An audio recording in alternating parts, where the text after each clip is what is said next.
ਸਾਡਾ ਦੁਨੀਆ ਦੇ ਵਿੱਚ ਆਣਾ ਔਰ ਇਸ ਜ਼ਿੰਦਗੀ ਨੂੰ ਸੈਲੀਬ੍ਰੇਟ ਕਰਨਾ ਹਰ ਪਲ ਜ਼ਿੰਦਗੀ ਦੇ ਵਿੱਚ ਇੰਪੋਰਟੈਂਟ ਰਹਿੰਦੇ ਨੇ ਔਰ ਉਹਨਾਂ ਨੂੰ ਸੁਪਰ ਖਾਸ ਬਣਾਉਂਦਾ ਹੈ, ਹੈਲਦੀ ਬਣਾਉਂਦਾ ਹੈ ਅੱਛੇ ਡਾਕਟਰਸ ਦਾ ਅਹਿਸਾਸ। ਔਰ ਕੁਝ ਇਹੀ ਅੰਦਾਜ਼ ਦੇ ਨਾਲ ਰੋਜ਼ਾਨਾ ਸਪੋਕਸਮੈਨ ਤੁਹਾਨੂੰ ਜੋੜ ਰਿਹਾ ਹੈ। ਮੈਂ ਗੀਤ ਤੁਹਾਡੇ ਨਾਲ ਹਾਂ ਔਰ ਅੱਜ ਦਾ ਇਹ ਦਿਨ ਯਾਨੀ ਕਿ ਡਾਕਟਰਸ ਡੇ ਦੀ ਇਹ ਸੈਲੀਬ੍ਰੇਸ਼ਨ ਬਣਦੀ ਹੈ ਜਿਸ ਦੇ ਵਿੱਚ ਅਸੀਂ ਤੁਹਾਡੇ ਨਾਲ ਪਹੁੰਚੇ ਹਾਂ ਡਾਕਟਰਸ ਨੂੰ ਥੈਂਕ ਯੂ ਡਾਕਟਰ ਕਹਿਣ ਦੇ ਲਈ। OJS ਸੁਪਰ ਸਪੈਸ਼ਲਿਟੀ ਹਸਪੀਟਲ ਹੈ, ਯੂਨੀਟੌਪ ਐਲਕੇਮਿਸਟ ਹਸਪੀਟਲ ਤੇ ਚੱਲਦੇ ਹਾਂ, ਡਾਕਟਰਸ ਨੂੰ ਮਿਲਦੇ ਹਾਂ, ਉਹਨਾਂ ਦੇ ਨਾਲ ਗੱਲਬਾਤ ਕਰਦੇ ਹਾਂ ਔਰ ਇੱਕ ਅੱਛੇ ਹੈਪੀ ਹੈਲਦੀ ਲਾਈਫਸਟਾਈਲ ਨੂੰ ਵੀ ਨਾਲ ਲੈ ਕੇ ਆਉਂਦੇ ਹਾਂ।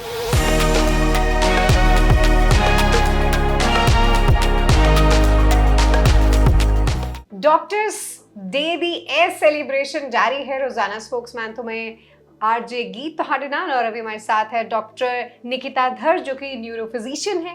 डॉक्टर सबसे पहले जो हमारा मिशन है थैंक यू डॉक्टर, तो हम आपको यही कहना चाहते हैं आपके सारे पेशेंट्स की तरफ से भी, इनफैक्ट एक हैप्पी हेल्दी लाइफ जो आप सबको दे रहे हैं अपनी गाइडेंस के साथ। Thank you so very much doctor. Thank you.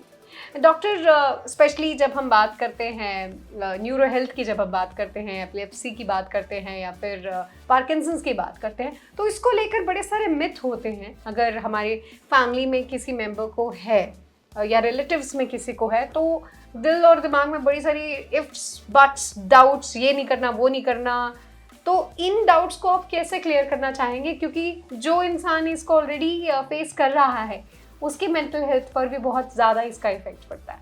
हाँ जी, सो बेसिकली एपिलेप्सी और पार्किंसंस दोनों ही एक डिफरेंट टाइप की बीमारियां हैं। एपिलेप्सी जिसको हम कॉमन टर्म्स में बोलते हैं फिट्स की बीमारी, सीजर के अटैक्स पड़ना, तो ये जो एपिलेप्सी की है ब्रेन में शॉर्ट सर्किटिंग बोलते हैं, जैसे इलेक्ट्रिक करंट्स जो होते हैं ब्रेन में वहाँ पे शॉर्ट सर्किटिंग स्टार्ट हो जाती है, उसके कारण होता है। अब कुछ कॉमन जो लोगों के दिमाग में मिथ्स होते हैं, जैसे आपने कहा डाउट्स रहते हैं कि शायद हमारे फैमिली में एक बच्चे को एपिलेप्सी है तो हम प्रेगनेंसी होएगी दूसरे को भी होने की प्रॉब्लम है, चांसेस है कि नहीं है, या फैमिली में किसी एक को है तो ये क्या फैल जाएगा किसी और को भी हो जाएगा। तो कम्प्लीटली नो, ऐसा कुछ नहीं होता कि एपिलेप्सी अगर आपके एक बच्चे में है तो दूसरे में होनी है। चांसेस आर देयर, जिनको जेनेटिकली प्रोपेंसिटी है कि ये शायद उनमें ट्रांसफर हो सकती है तो देयर आर चांसेस, बट वो लेस लाइकली होते हैं। मान के चलो आप 2 से 3% चांसेस होते हैं, बट ऐसा नहीं है कि हर बच्चे को या हर फैमिली मेंबर को एक से दूसरे में ये चला जाएगा। एंड एपिलेप्सी एक ट्रीटेबल बीमारी है, ऐसा नहीं है कि इसका कोई इलाज नहीं है और ये बस लंबे टाइम तक आपने बस दवाई खाते रहनी है। It is a treatable disorder. तो ये एक सबसे कॉमन जो मिथ होता है कि शायद एपिलेप्सी का कोई इलाज ही नहीं है, ऐसा नहीं है। एक और चीज जो एपिलेप्सी में कॉमनली होता है कि प्रेग्नेंट वुमेन, उनको क्या एक दिमाग में डाउट रहता है कि शायद हमारी जो एपिलेप्सी की दवाइयाँ चल रही हैं ये अगर हम एपिलेप्सी की दवाइयाँ कंटिन्यू करेंगे प्रेगनेंसी में तो it will harm the child inside. वो क्या करते हैं ना, वो दवाइयाँ बंद कर देते हैं ये जाने बगैर कि अगर वो एपिलेप्सी की दवाई अचानक से बंद कर देंगे तो उसका ज्यादा हार्म होगा, not only to the mother, उसकी हेल्थ तो कॉम्प्रोमाइज होगी क्योंकि दौरा पड़ेगा, फिट पड़ेगा, तो मदर के साथ साथ baby is getting compromise. But अगर आप दवाई जो आपकी चल रही है टाइमली लोगे, अपने गायनेकोलॉजिस्ट या न्यूरोलॉजिस्ट की कंसल्ट लेते रहोगे during your entire pregnancy, you can safely go through your pregnancy. ऐसा कुछ नहीं है कि ड्रग्स के साइड इफेक्ट्स होते हैं, जो कुछ होते हैं the neurologist can advise them, council them, कुछ चेंज करने की ज़रूरत है, कोई डोज घटाने की ज़रूरत है या बढ़ाने की ज़रूरत है, वो सारा मैनेज हो सकता है। But never stop your medicine because it's going to harm. और एक और बीमारी जो आपने मुझसे पूछा, पार्किंसंस। जनरली ये बीमारी एल्डरली पॉपुलेशन में होती है 60-65 साल के बाद। किन्हीं में कुछ यंग ऑनसेट पार्किंसंस के भी मरीज होते हैं, बट जनरली अगर ब्रॉडली हम बोले तो 90% जो ये बीमारी है इट कम्स इन एल्डरली।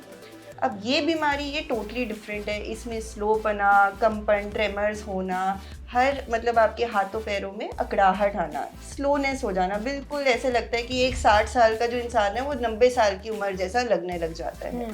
इसमें क्या मिथ्स हैं? इसमें ये मिथ्स है कि ये बीमारी ट्रीटेबल है कि नहीं है, ये बीमारी क्या फैल जाती है, अगर एक को है तो आपके बच्चों में भी स्टार्ट हो जाएगी। तो अगेन ये जो बीमारी है जनरली ओल्ड एज की बीमारी है। जेनेटिक पार्किंसंस होना बहुत लेस चांसेस है, ऐसा नहीं है, मैं डिनाई नहीं करूँगी कि नहीं होता, चांसेस होते हैं बट बहुत रेयर चांसेस होते हैं कि वो अर्ली एज में आ जाएगा और आपकी ये नेक्स्ट जनरेशन में होने के चांसेस है। और एक और चीज़ कि ये बीमारी ट्रीटेबल है कि नहीं। तो पार्किंसंस एक न्यूरो डिजेनरेटिव बीमारी है, मतलब एज सच दिमाग में श्रिंकेज होनी है, हार्मोन की कमी, जो डोपामीन रिलीज होता है वो बॉडी में बनना बंद हो जाता है। ये धीरे धीरे प्रोग्रेस करती है बीमारी, बट ट्रीटेबल क्यों है? क्योंकि आजकल बहुत एडवांसमेंट आ गई है, आजकल बहुत सारी दवाइयाँ आ गई है, और इनफैक्ट एक सर्जरी भी होती है, deep brain stimulation, DBS surgery होती है, जो जैसे हार्ट में एक पेसमेकर लगता है वैसे ही दिमाग का एक पेसमेकर होता है। तो उससे बहुत लोगों में हमने देखा है कि फायदा हो सकता है। तो डेफिनेटली अगेन ये बीमारी ऐसी है कि you need to consult a neuro physician, let them decide कि whether you are a candidate for surgery, और आपकी या तो दवाइयों से ही इम्प्रूवमेंट हो सकती है। अगर हम डॉक्टर को दूसरा भगवान बोलते हैं तो उसके पीछे का ये बहुत बड़ा कारण है कि वो एक्सपर्ट हैं, आपकी बॉडी को बहुत अच्छे से जानते हैं। दुनिया में आपका आना और दुनिया में अगर आप हैप्पी हेल्दी रहते हैं तो इसकी एक मेजर रिस्पॉन्सिबिलिटी हमारा डॉक्टर निभाता है। तो मैं यही रिक्वेस्ट करना चाहूँगी, क्योंकि हम थैंक यू डॉक्टर तो कह रहे हैं, लेकिन वो दिल से हम तभी कहेंगे जब हम अपनी किसी भी प्रॉब्लम में अपने डॉक्टर को कंसल्ट करेंगे। Thank you doctor. सो आज का ये एक्सपीरियंस अपने आप में न सिर्फ अच्छी सेहत के साथ जुड़ा था, बल्कि एक ऐसी ब्लेसिंग के साथ भी जुड़ा था जिसके साथ हम आपको भी जोड़ना चाहते हैं, ताकि हम रोज़ाना अपनी ज़िंदगी में कुछ ना कुछ मॉडिफिकेशन लेकर आएँ, एक अच्छे लाइफस्टाइल के साथ जुड़ें, अच्छी ईटिंग हैबिट्स के साथ जुड़ें, कुछ एक्सरसाइज के साथ जुड़ें, और अपनी हेल्थ के इस कंसर्न को समझें। एक्सपर्ट डॉक्टर्स को विजिट ज़रूर करें। आज ओजस सुपर स्पेशलिटी हॉस्पिटल के साथ जुड़कर, यूनिट ऑफ एल्केमिस्ट हॉस्पिटल के साथ जुड़कर ये मेरा एक्सपीरियंस बहुत स्पेशल रहा, और आई गेस रोज़ाना स्पोक्समैन ने जो ये एक्टिविटी आपके साथ जोड़ी, थैंक यू डॉक्टर। इसमें हम ईच एंड एवरी डॉक्टर को तहे दिल से शुक्रिया करना चाहते हैं, हमारी अच्छी सेहत का ख्याल रखने के लिए, हमें एक हैप्पी हेल्दी लाइफस्टाइल के साथ जोड़ने के लिए, और हमारी प्रॉब्लम कंसर्न्स को हमसे दूर करने के लिए। Thank you doctor.